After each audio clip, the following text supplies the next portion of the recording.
Welcome to The Explainer, where we break down big ideas.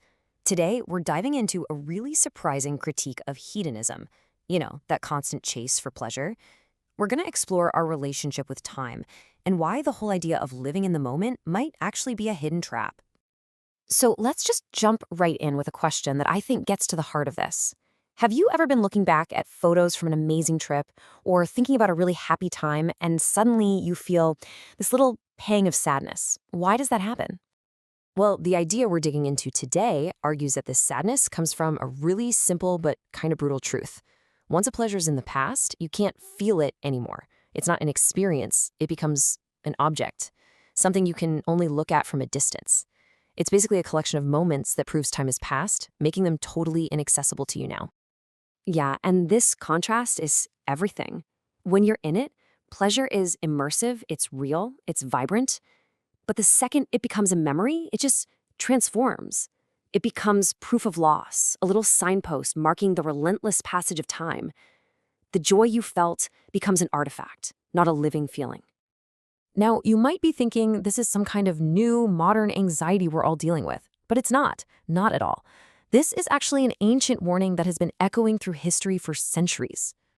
The source we're looking at points out that pretty much all the major traditions, we're talking most religions, deep philosophical thought, even super rational ways of thinking, they have all historically warned us against just blindly diving into the pleasures of the present. They all sensed this trap was there. And to really get this, the author uses a fantastic metaphor. Dionysus, the Greek god of wine and, just letting loose. The idea here is that a constant chase for pleasure, this state of nonstop intoxication, it doesn't bring us closer to feeling infinite or timeless. It actually does the exact opposite. It makes us painfully aware of our own limits, our own mortality. And there's another powerful symbol for the same idea, the devil.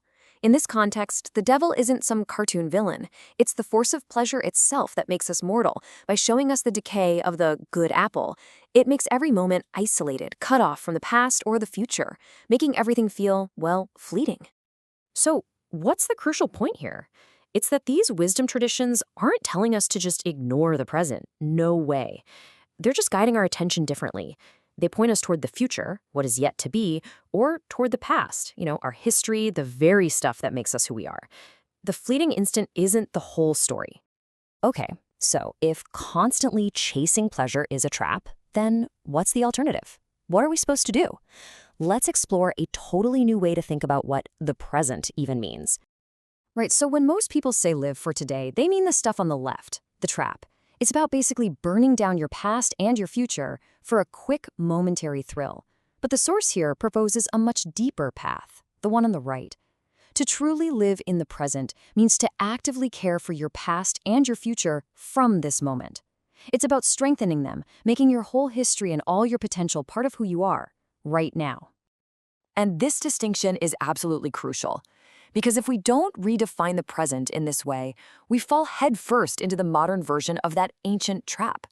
And today, it has taken on this powerful, relentless new form, the cult of quantity.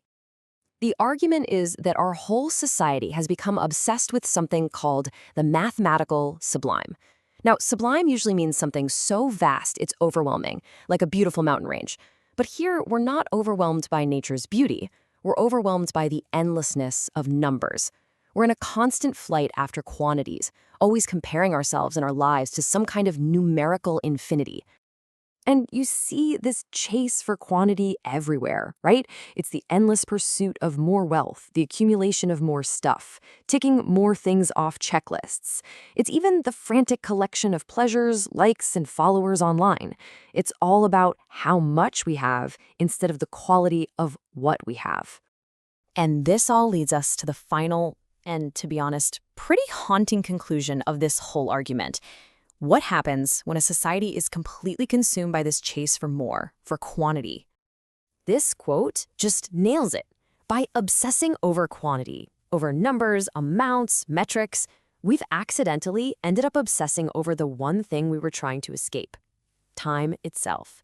Because really, what is quantity if not just the measure of time passing? And here it is, the final, really chilling metaphor. In this modern chase for more, We're not just watching the clock anymore. We are the clock.